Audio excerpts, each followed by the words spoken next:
Well, hello there, my name is John Meyer, and I'm going to break down how I wrote my track Find Me Far Away using pianos, guitars, cellos, and a dishwasher. A few years ago, I made an album called Paper Trail, and if you follow my channel, you know I talk about it a lot. It's very important to me because it was a combination music and film project, and it really got me inspired about filmmaking and basically led to me making this channel. So I often feel nostalgic about these songs, and someone asked me recently about the sample libraries that I use for the song, and I remember that I didn't use many sample libraries at all. I did on some of these tracks, but I tried my best to stay out of the box and record as many live instruments as possible. My piano is all over it, guitars.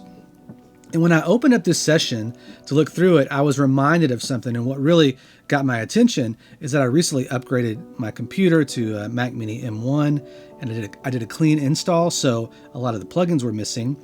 And this sound opened up in the session, and it was this.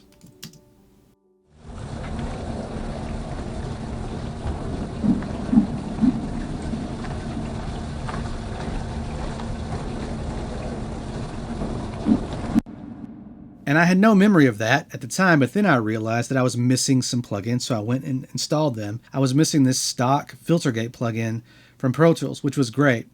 And I realized that this was labeled Dishwasher, and I actually recorded my Dishwasher. At the time, I was teaching a class, a production class at a local school, and I was making a sample library of sounds around the house to give to the students to create something. And so I was going to demonstrate to them how you can take any sound that doesn't have movement and give it movement, and also a filtering effect. So here it is with the effect engaged.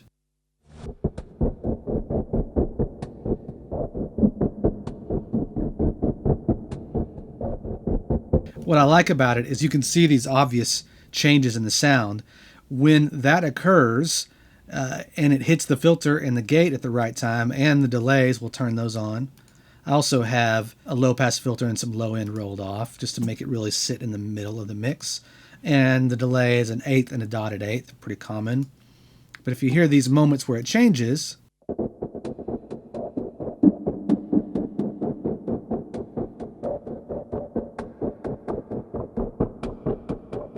it's very subtle, but it adds another level of interest.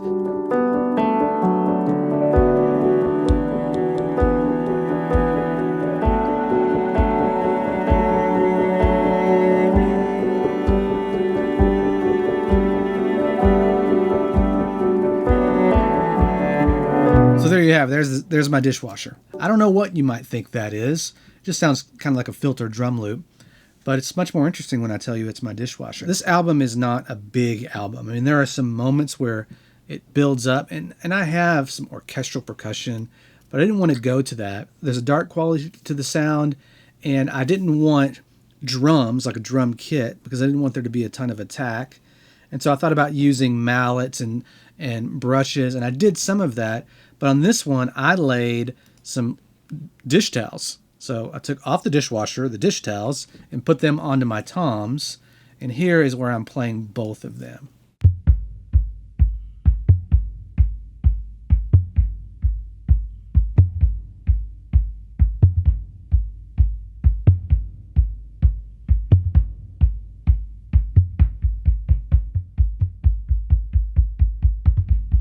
I'm running through quite a bit of processing. You can see that I'm using this lift for the low and the top.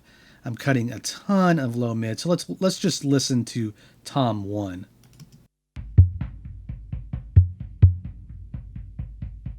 Here's with the EQ bypassed.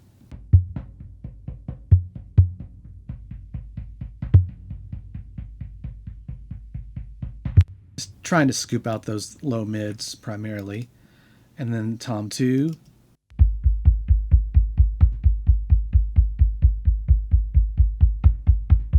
I also have decapitator on these. I'll bypass it.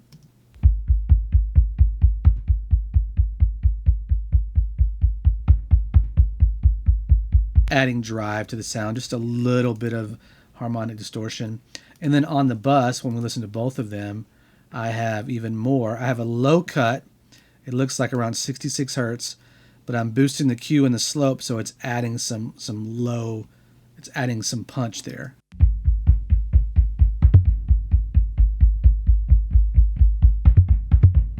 Subtle, but it's there. And I'm dipping even more of the low frequency around 200 and adding a little bit of top end along with some compression.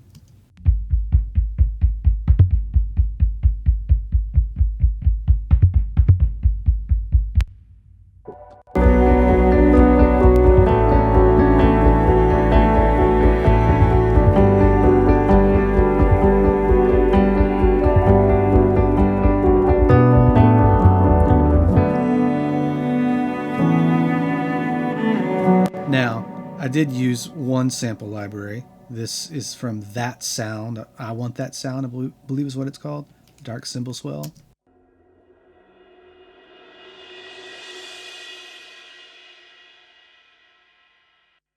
I was lazy. I could have set up my own cymbal and done that, but why not? All right, let's move down the list and quickly I'll show you what else is in this track if you are interested. Got bass.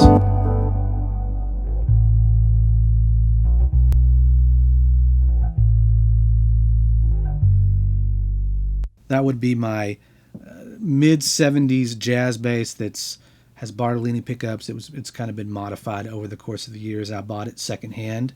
It just has a nice thick low end, nothing special there. And then the pianos, since I'm not a great piano player by any stretch, I like piano layers, and so I built this by adding layers of different parts.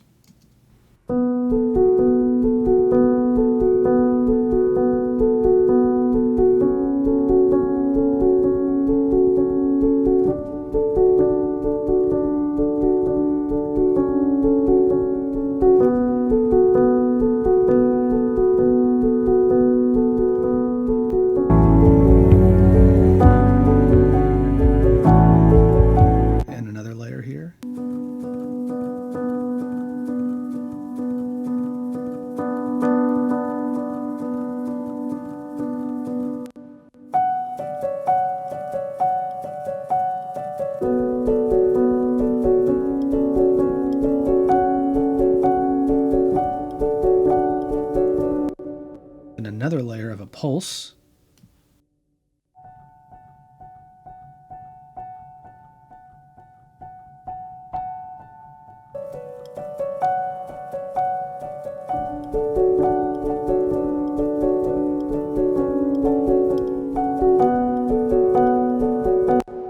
And then I have what I'm calling piano main, so this must be where the idea began.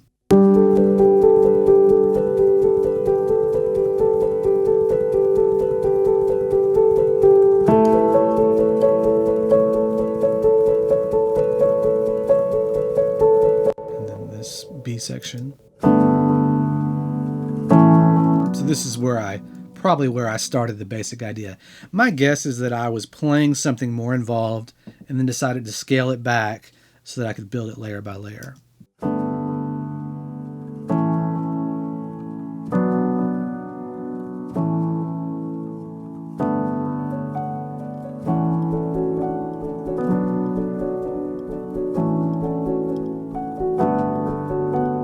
Then I have a handful of what I call piano twinklies.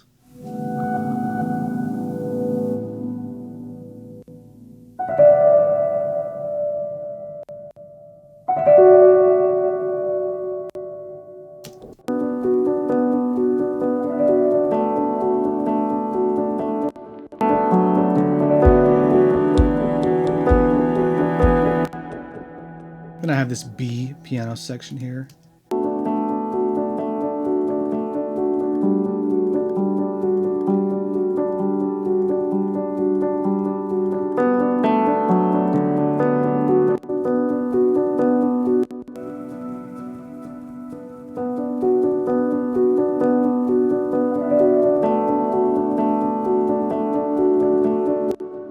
Forgot these reverse piano parts.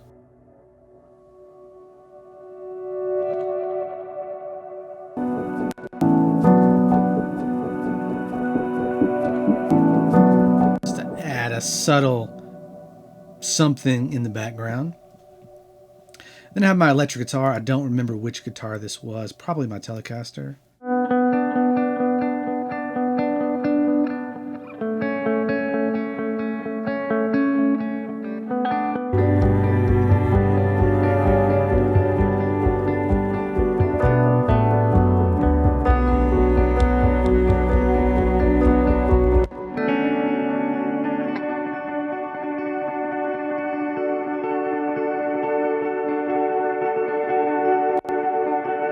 I'm not sure if I took that sound and ran it through a delay 100% and then just printed it, or if I played, but those combined together give a nice wash.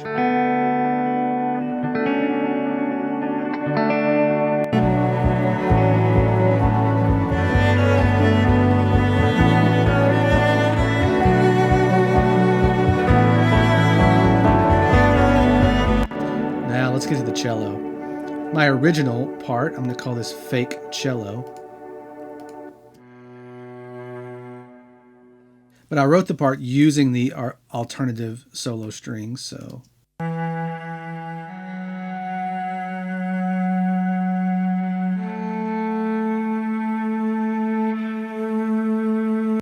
I made an edit along the way. I cut out a part.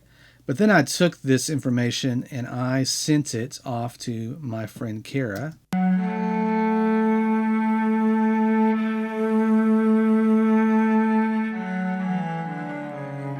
I noticed that the legatos there are terrible. I'm fine with that because I had Kara record these parts. Here's her real cello.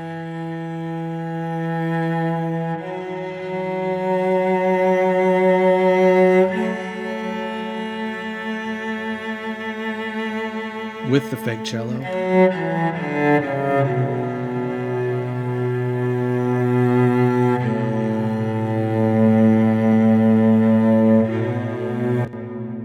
I'm not using a ton in this instance, but in other tracks I use quite a bit more. But I found that it helped sound a little bit bigger, sound like it was in a slightly larger space. It was obvious that her cello was recorded in a smaller room.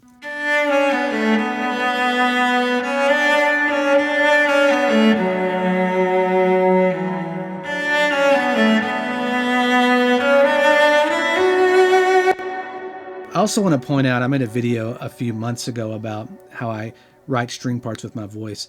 I would never have written that da da da da da with the sampled cello. I don't think I would have. I'm almost positive that I sang that da da da da da da da da da da da, and then I went and figured out how to play it on the cello. It probably did not sound good because, again, especially with the alternative solo strings, they have a sound and you want to play to that sound. It's hard to make it fit everything that you want it to do. Sometimes you just have to let it be the sound. But I knew that I wanted to have Kara play it, and so I wrote it with her in mind, and that was my methodology and how I went about doing it. I probably transferred this into Sibelius because I had a subscription at the time and wrote some things down. But for the most part, sending her either my voice or my fake cello parts was enough for her to understand exactly what I wanted to do. And then now we just have a few more tracks to show you. I remember making this vocal pad in Ableton Live, and it's my voice.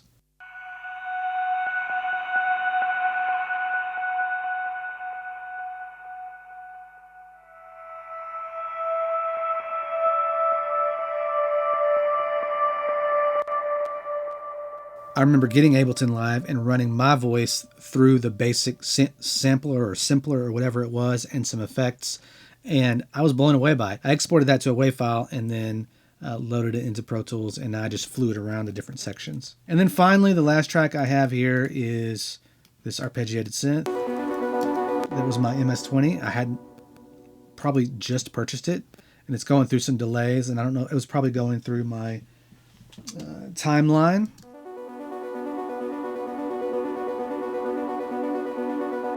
It builds, simply opening up the cutoff.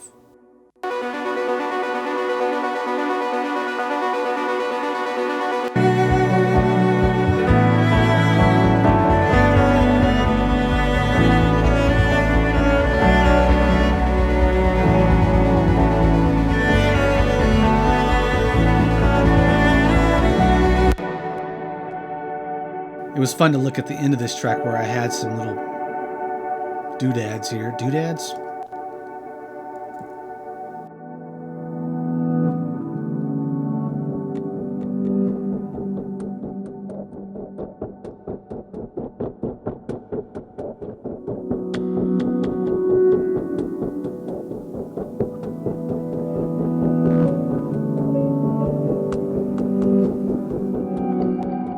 I remember that part of the process where I would take little phrases and reverse them and flip them around and then lay them out with no rhyme or reason and see what happens. And, I tend to think in 1, 2, 3, 4, right? And I want things to be locked in perfect.